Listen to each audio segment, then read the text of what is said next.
Hello, everyone, and welcome to another Glyndwr Creative Futures session, which is broadcast on the Glyndwr TV channel, where I talk to a variety of creators from across the creative sector about their career in front of an audience of fellow creatives, artists, graphic designers, sound engineers, live sound engineers, photographers, etc., etc., etc. Today, I'm very happy to welcome someone that I've worked with before and that I've known for some time. He's a broadcaster, he's a DJ, a music pundit, and, according to the internet, a pop culture expert. Please, he's pulling a face. Please welcome from BBC Six Music, Chris Hawkins. Hi, Graeme. Thank you for having me. No, thank you very, very much for coming. So there's lots of things to cover, but first of all, you're primarily known as a radio presenter, broadcaster, and that's pretty much, I think, fair to say, all you've ever done from quite a young age, isn't it? Yeah, I've never had any other paid job. So that was from 16. I did work experience at my local BBC radio station, which was Shropshire, and also quite just down the road from Wrexham. Yeah, well, even closer. I did spend a few weeks at what was then called MFM.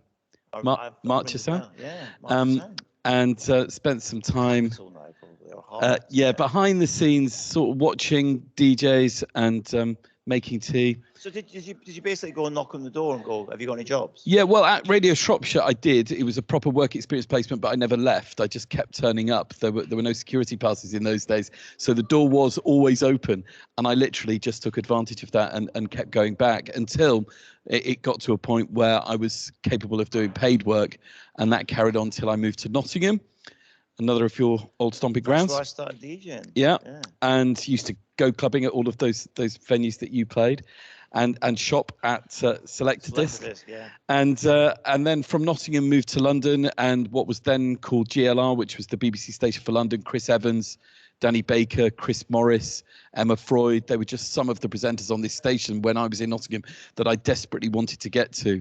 And I did get a job there and did a show on GLR until it finished about 18 months, 2 years later. Coincidence. But is this what you always wanted to do when you were a young man, a young boy? Yeah, I was fascinated by what radio did.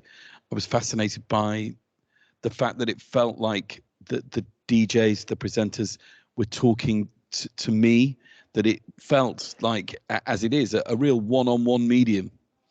And what was possible, I think, fascinated me too, that you could do so much. You'd listen to someone like Kenny Everett, say, or even Tony Blackburn, and it felt like being part of an experience. It wasn't like television entertainment. It felt like those people were talking just to me, and that you were part of something. It felt like an event. So to make a comparison and bring things kind of up to date, I always talk, when I talk to bands, I always say to them that, getting radio airplay is a big deal, because if it's a first play of something, for example, it's a moment, it's a shared moment by all those that are listening. When something lands on Spotify or iTunes on a streaming service, it's up and it's out there.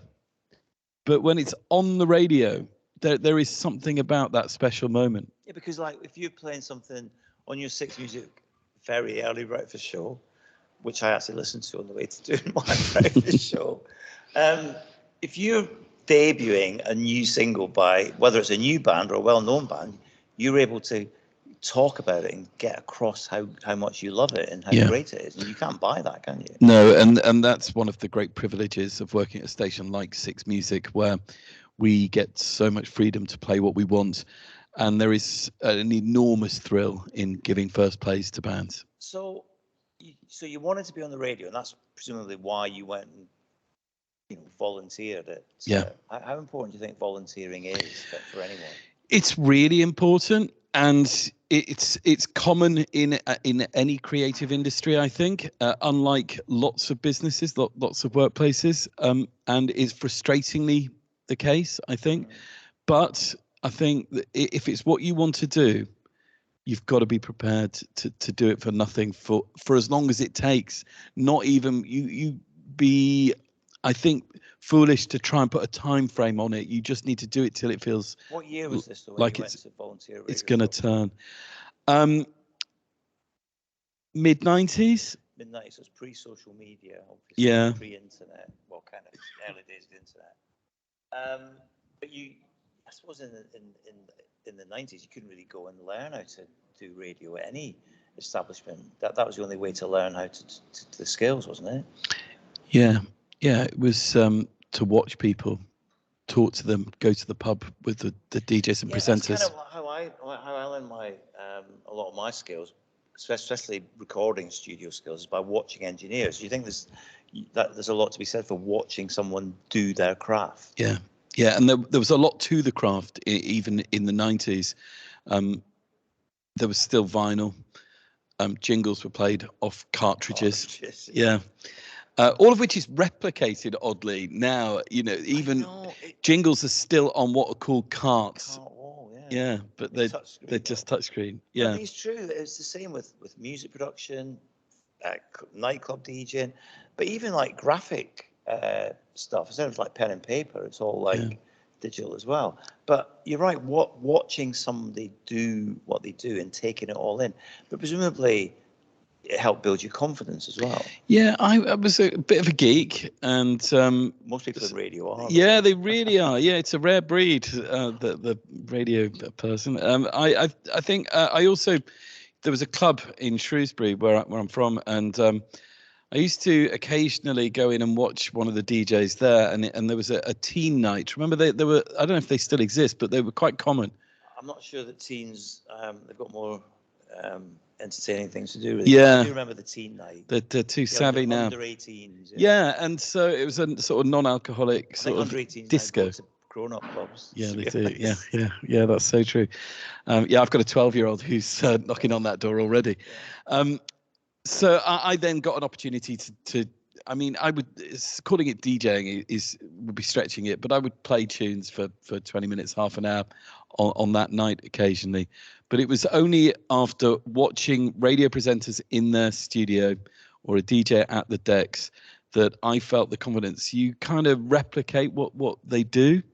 And so that and understanding the craft, and that comes back to when I said about my fascination with radio being about that one-on-one nature of the medium.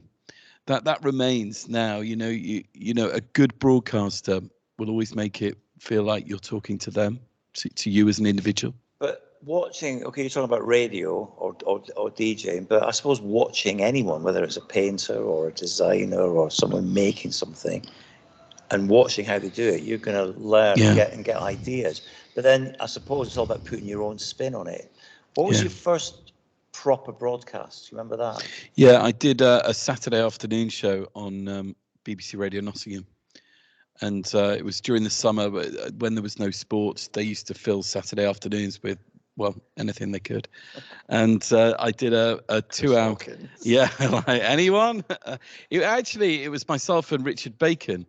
We were both at Radio Nottingham together, and we were vying for any opportunities. And at one point, a show came up, a Saturday morning show, after the sort of the Saturday afternoon sort of tryout slot. We were both asked to do demos for a Saturday morning show, and I got it. And Richard was my radio card reporter. So I'd be presenting the show in the studio, and Richard would go out round the county to crap little fairs and any events that were taking place. And there were very rarely any events of any note. So he probably had the bigger gig, because it meant that he had to think of stuff to say. Yeah.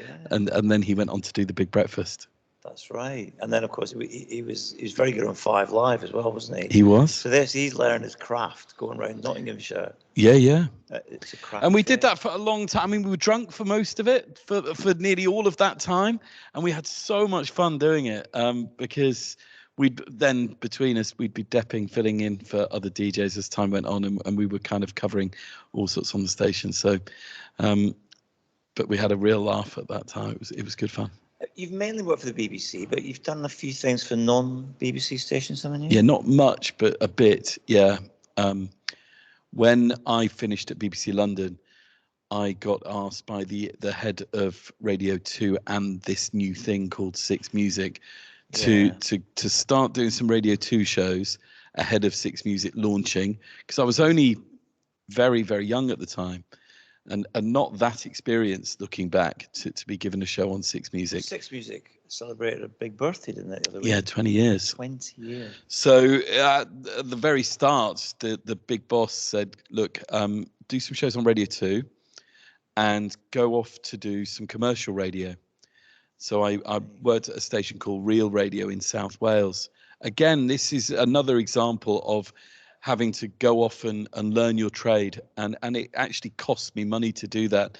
I lived in London at the time, and I was having to drive down to South Wales on a Friday night, and then I'd stay till Sunday night doing 2 shows over the weekend just to clock up air miles. That must have been a completely different environment for you, because BBC, famously public service, no adverts. Yeah. And they are on Real Radio, commercial station, presumably playing very commercial music. Yeah. And hitting ads. How different was that? It was really hard, but it was, I think, what the boss that I mentioned at Radio 2 and subsequently Six Music had in mind was the discipline of doing the ad breaks, talking to time, being punchy, being concise, keeping links short and to the point. And that's what she had in mind for Six Music. It was a very different beast.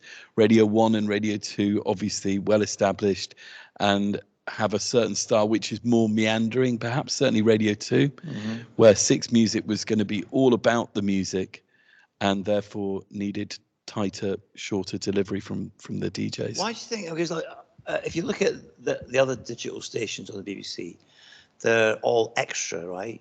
Why is BBC 2's extra short station Six Music and not BBC 2 Extra? I'm glad it was never the name. It was mooted, but these days I would say that musically we're closer to Radio 1 than 2. Absolutely.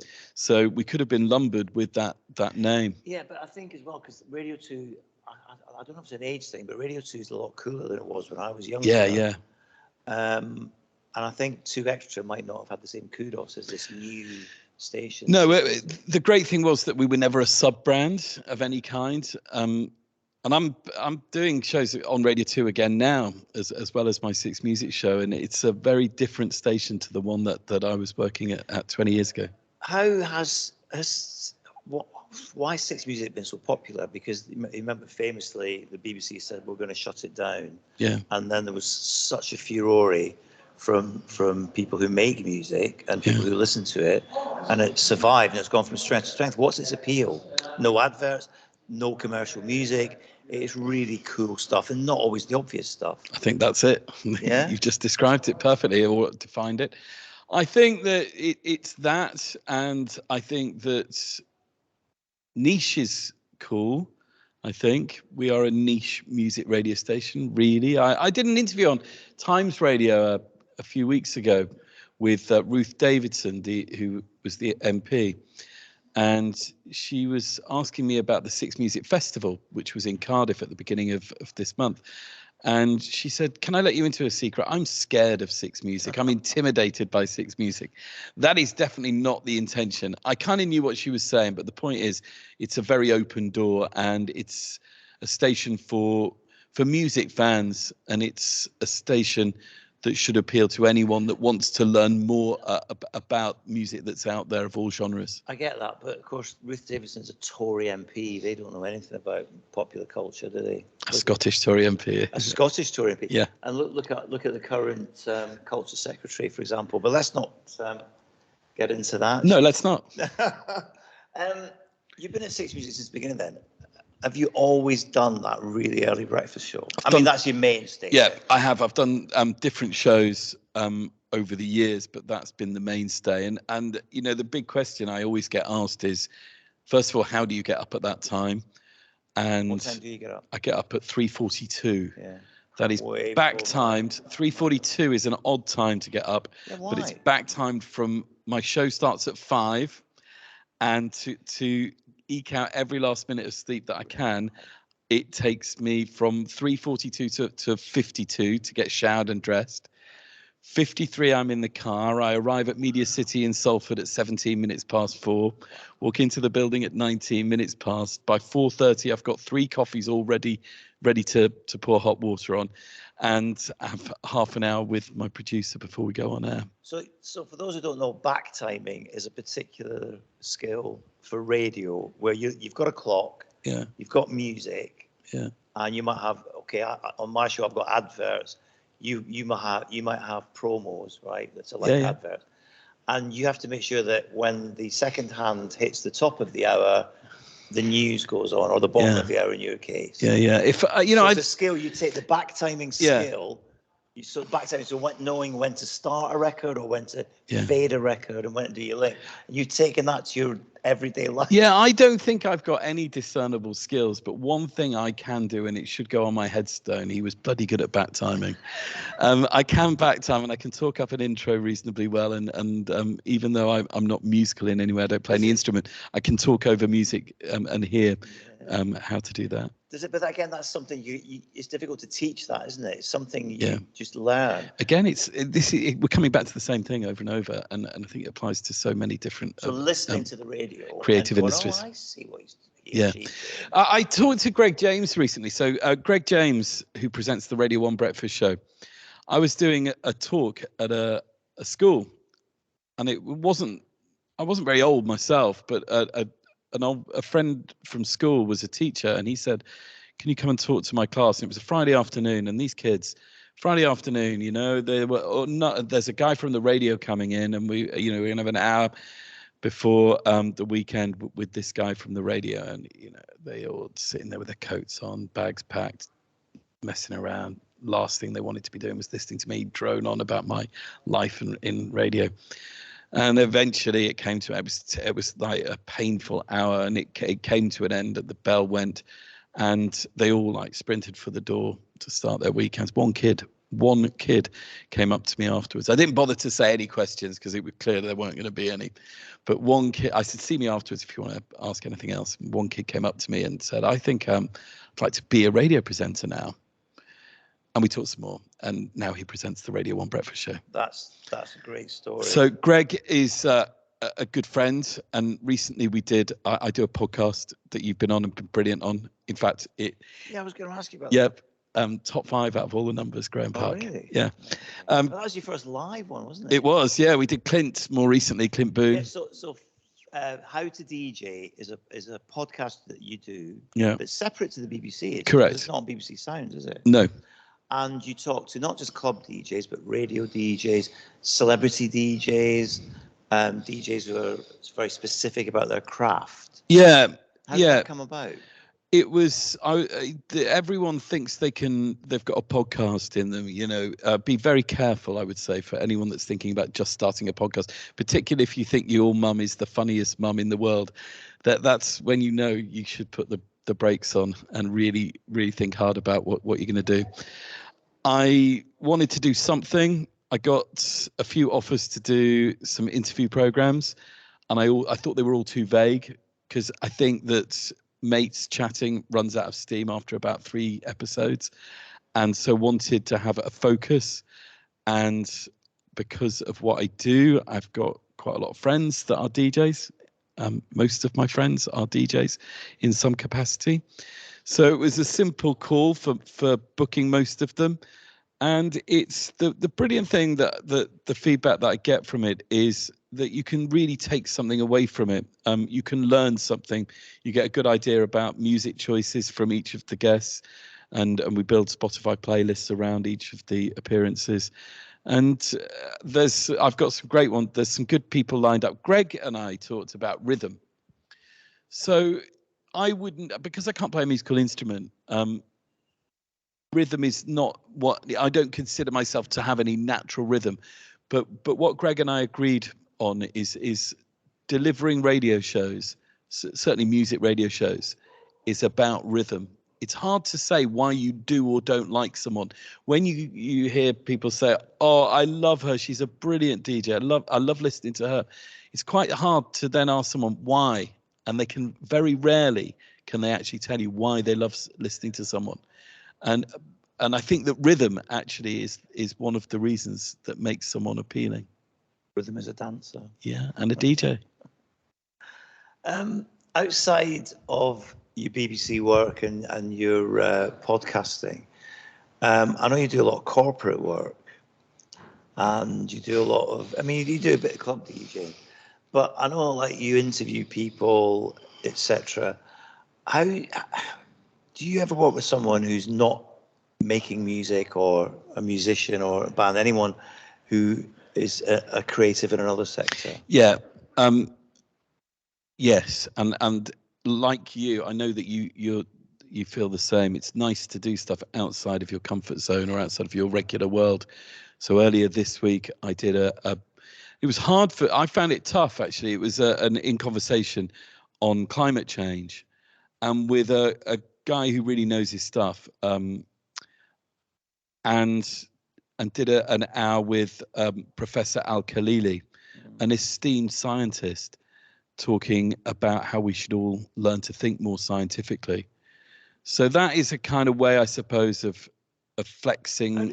But you've got a creative mind. How does a creative mind take to the suggestion that we start to think more scientifically? I think it's about analysing more, being less, as we probably are, less reactive, more thoughtful before decision making, taking more time out. The world's busy, isn't it? Everything's 100 miles an hour. So I suppose I think the message that I took from that was thinking more about actions and about the world that's moving around you. So I think that most people that I know that work, be it in radio, television, a lot of my friends in bands, you have to be able, you can't be a one-trick pony. Very few people are, that there's not enough, frankly, there's not enough money in it to do it in isolation. That's why I'm a senior lecturer as well as a internationally renowned DJ. That's why I also do a breakfast show, and that's why I also do the Hacienda Classical show. You're right. Yeah. You've got to.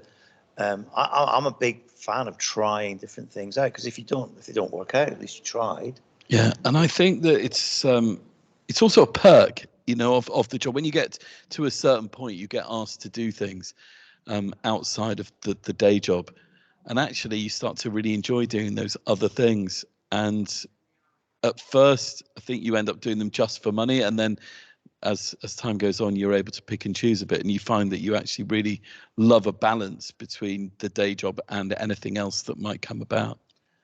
Social media, how important is that, or how's that changed your industry or the creative sector in general? Massively. It's hard, isn't it, to keep up, and I think the pressure's on, and I think you have to find a balance on your Twitter, even Instagram too, to a point, between doing a sell for yourself and trying to find ways of engaging people that follow you in other ways. You hope that they'll be interested in what you're doing enough for you to post and say, I'm doing this, I'll be here on whatever date, or on the radio show tomorrow. We've got, I don't know, this morning we had Kelly from Block Party. And you hope that will bring more listeners to the show and keep people informed. But you have to balance that with other content. But I find it hard. I find it really hard to keep up, because you can turn it into a full-time job. It is a full-time job for influencers, isn't it? That is what they do, just socials. And TikTok is like a revolution, I think, in social media. Not on TikTok. Are you on TikTok? No, but my daughter is. And I've fiddled with it a bit when I got her phone. She's normally welded to her hand, so that's very rarely. But in terms of music, it's making and breaking bands, and it's earning old bands good money too. Yeah, but not just music. I mean, I'd say at least half of the students who are watching this are working visual arts. Painting, graphic design, pottery, applied arts, etc. So social media is very important for them to show people what they're doing. Yeah. Now we're talking about generally radio, which is audio. There's no visuals. Although you could argue with the internet, BBC Sounds, for example, has a certain visual element to it. But radio, I think, audio is still important to people who do visual work because it's a way of promoting what you do. I mean, have you ever had to interview an artist or interview anyone who physically makes things? And yes, it's a bit like interviewing magicians. Dynamo came on the show a while back, Really? and no, that's a bit different because you have to describe the trick. Yeah, yeah, and what I think the radio does is allow you to paint pictures. You know, that's the beautiful thing about radio is painting pictures with your mind. But what would you say to an artist, like a painter, who got the chance to be interviewed by you, for example, about an exhibition? How would you get that across on the radio? It's a good question. You know, that's in fact it's a brilliant question, which I will link back to music because it's what I know. So when the pandemic started, a band that I really love, they're a new band on the brink of getting signed, and they were saying, "Hey, Chris, we're going to put out a song every 2 weeks for the next 12 months." And they were so excited. And I said, "Why? Why are you doing that? Why make that a thing?" It sounds a bit keen, doesn't it? It sounds a bit keen. And also, as a new band, you need to establish your music and get the good stuff heard, not be putting out, you know, a load of old shite after 3 months. Get your numbers up with the good stuff, and spend the rest of the time that you were going to spend making those new songs thinking about what you look like, thinking about the performances, rehearsing, playing together, and playing in front of audiences when you can to gauge which songs are going down best. Because often for bands, the new music that they love the most is not actually what goes down best with audiences. So I think that the same can apply in other industries. So let's stick with pottery. If you're new, I don't think, unless you are like uber the best potter in the land, then be really good at a small number of pots, you know, and showcase what you've got in different ways. Be good at showcasing it on social media. Be good at showcasing the best stuff, not demonstrating that you can actually make loads of vases. Be really good at half a dozen and know how to sell them on social media. What I would say too is follow the lead of the people that are doing well. Replicate it. In fact, you know, as long as you're not completely ripping off somebody, then I think that the same is true for new bands. Go and speak to the manager of someone that you love and see if they'll take you on. You say we sound a bit like Radiohead, so will you take us on, Nigel Godrich, and produce us? What about collaboration? Because I just thought when you were talking about that band who wanted to do record every 2 weeks, and you said, "Oh, hang on, maybe you should not, and maybe try this, that, the other." Made me think about collaboration. How important is collaboration with people who do different things to you, but still under the creative umbrella? Yeah, I think it's really more important than ever. So Media City in Salford, where I work from, the radio used to just be a guy and a girl in their studio with a producer. But now we have a social media team, there's a visuals team, there's the press, PR, and that goes for the same is true for television and social media is so huge. The opportunities are really great, and you end up working with other areas that you wouldn't have done before because the crossover is so vast. I think that you have to be able to collaborate. I think know what you want to do, but don't panic if you're not sure. But try and focus and understand what it is. Like I talked about how much I loved radio. If you're not entirely sure, you know that you want to do something in the creative industries, but you're not sure what, really think about what it is that motivates you. What do you really love? You like watching television, but do you want to make it? If you are fascinated by what you see, then yes is probably the answer. But really try and understand what it is that's driving you. And maybe that I think it's perfectly acceptable to change your mind. That's a common theme amongst a lot of the people that I've spoken to, whether they're photographers or actors or painters or artists or broadcasters, is that thing about changing your mind, or maybe, you know, changing your track. It doesn't matter, does it? No. No, and in the same way that my day job is talking in between songs and playing music for a living, I wouldn't necessarily have expected to be on stage with an eminent professor talking I'm about... a senior lecturer, not an eminent professor. talking about science, or you, Graeme. I mean, what do you think? I'd like to know what you think on the subject of collaborations. Well, I have collaborated with loads of people, and I was going to, and that leaves me and gain from it as well. You know, whether I'm a producer who's originally from New Zealand, when I was doing a network show on a commercial station, 17 stations, and I was introduced to my new producer who's from New Zealand, who was very young, who I thought was a bit of an idiot. But then after about 3 or 4 weeks, I thought, no, I like his energy and his enthusiasm, and I gained from it. But I was going to ask you, you must have had situations in your, how many years have you been in the radio? Like, let's say 20 odd. 20 odd years. There must have been the odd person you've had to work with that you've not got on with. I'm not asking for names, but how do you approach having to work with someone that you don't get on with, or you might think are a bit clueless? It doesn't happen very often. No, because good management will make sure it doesn't. Yeah. It must have happened occasionally. It has. And in your younger years, it's really hard to deal with. It eats you up inside, I think, because you don't know what to say or who to say it to. As time's gone on, I think you manage those situations better with experience.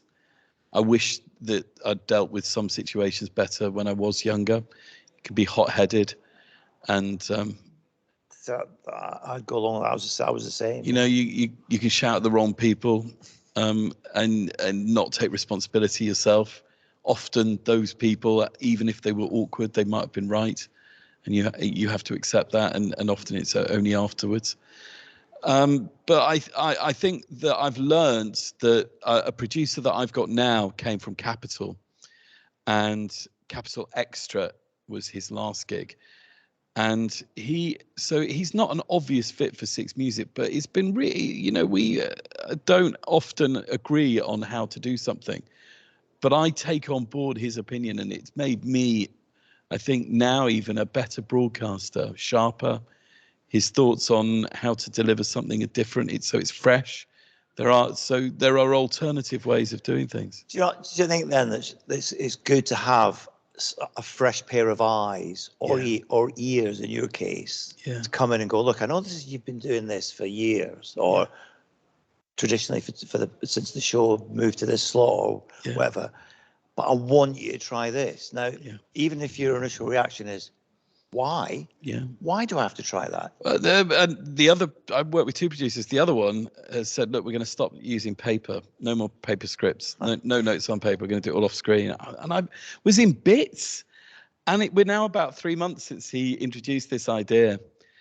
And I'm still saying, I still don't get the merit of it. You know, the environment, maybe. We are saving the planet a little bit every day. But, you know, I would rather give back in other ways. Even have a pen and paper. He's keen for us not to. No, I mean, I get the screens thing, because I mean, with my breakfast show, it's screens, but I've got a pen and a notebook. Yeah. And I jot ideas down. Oh, I know. I'll talk about Nadine Dorris. But you just write. If you don't write it down, you forget it. Yeah.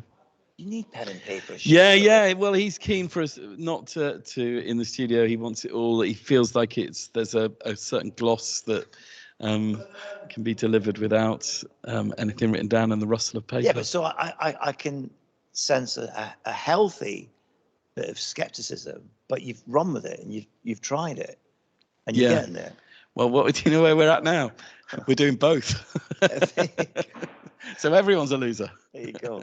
No, but I mean, even if it's someone you've never heard of and someone that you've no idea who they are, but is employed to work with you or to do something with you, if they come up with some strange ideas, you should give them the courtesy of at least trying them. Yeah. That's why we're still at this stalemate where we're doing both. But that applies to any discipline, though, really, doesn't it? Yeah, it does. I think going, from that, the idea of any kind of confrontation, I think if I knew then, as a younger broadcaster and someone relatively new in radio, I wish in my younger years I'd spent more time thinking through how to do stuff. And I think this applies, not just to radio, but in life, in employment, in work. I would say I used to, in my world, I would turn up for interviews pretty unprepared, thinking I can just wing this. Yeah, I know who Calvin Harris is. I can knock this one out. No problem. And did a guy this week called Jack Rowan. He's the lead in Noughts and Crosses, this new BBC drama. And I'd never seen it. And I was thinking, years ago, I would have just turned up and done that interview. Instead, for this one 10-minute interview, I watched the whole first series of Noughts and Crosses, 2 of the have aired of the second series so far, and some Peaky Blinders that he'd been in, and another show randomly that he was in when he was much younger.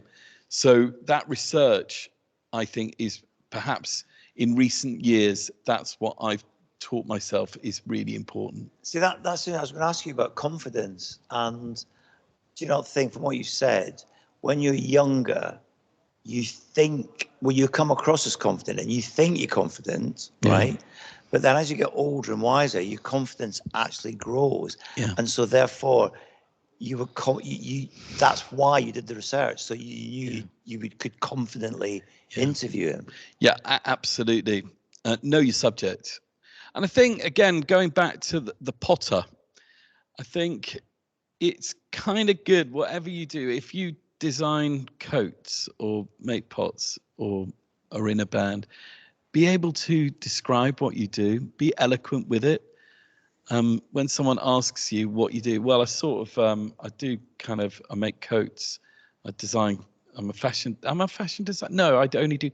Know exactly what the answer is to the question, what do you do and what do you want to do? Almost, I would say, to the point of writing that down so that you are 100% clear in your own mind what it is that you do.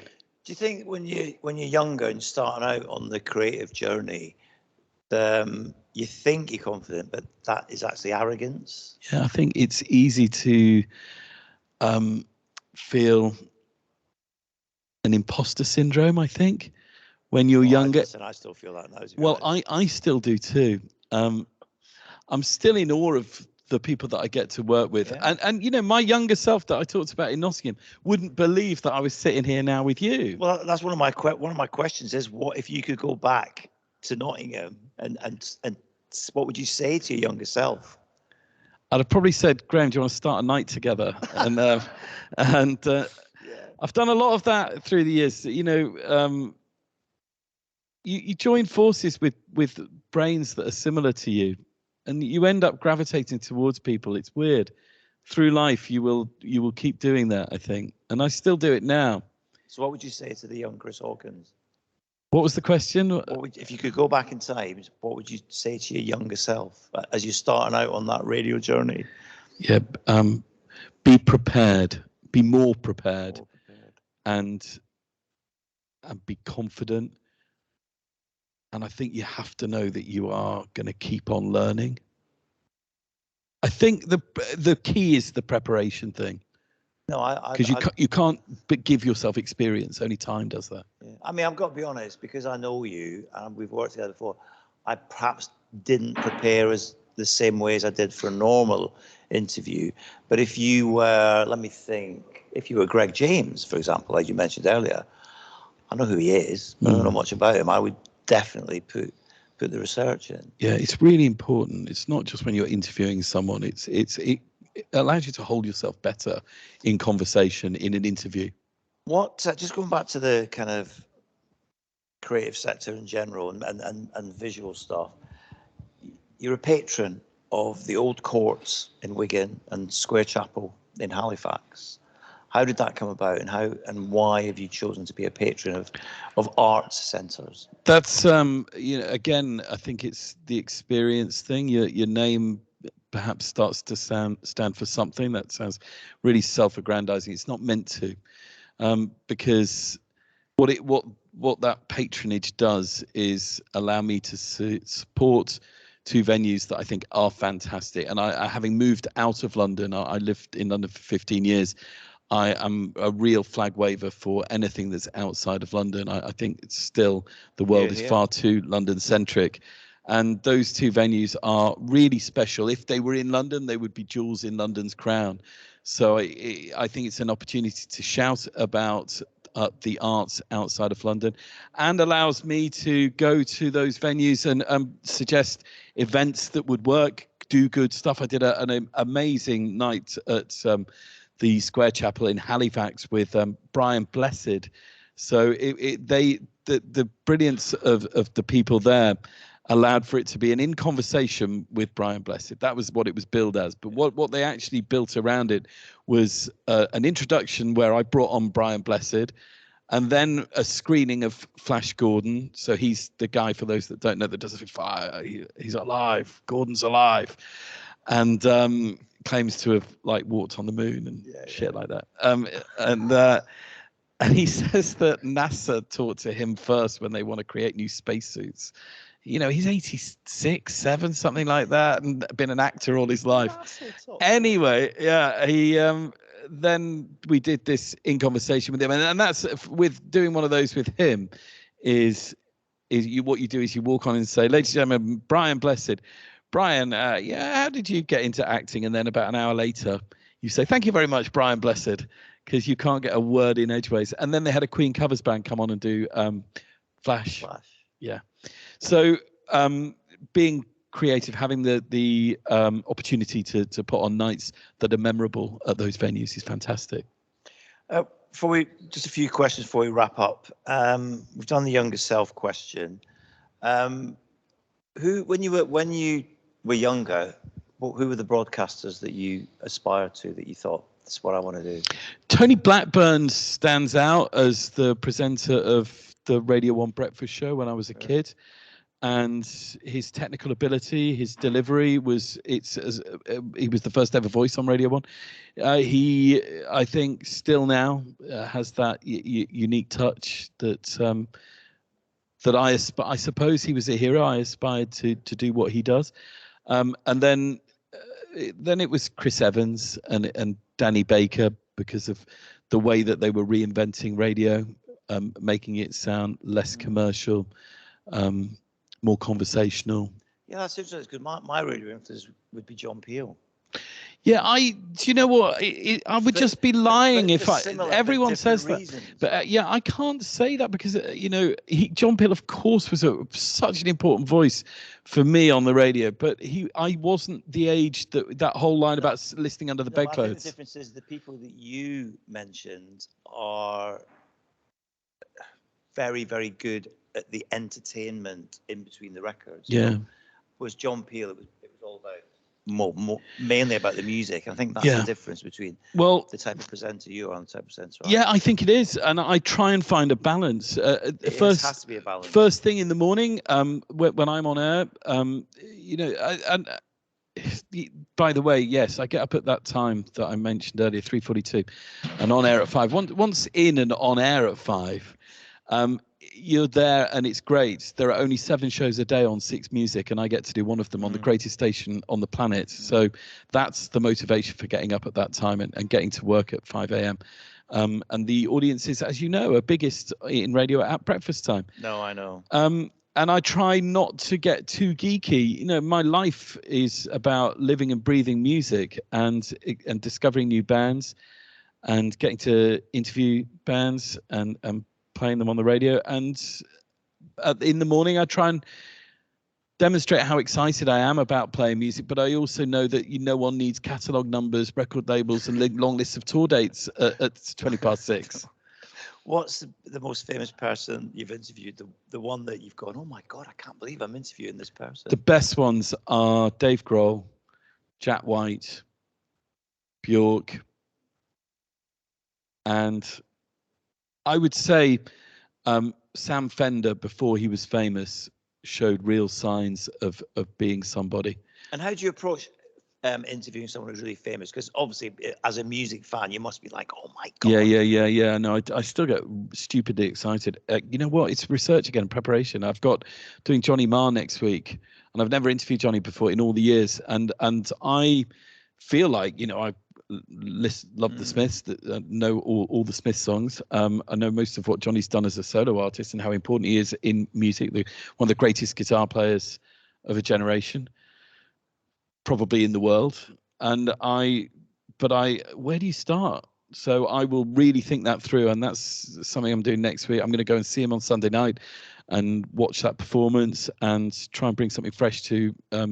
You got to find stuff when you're interviewing people that have been interviewed a million times. Find new stuff to say to them. About it. Find questions. That moment when they say, "I always answer this by saying, oh no, I've asked that question." Yeah.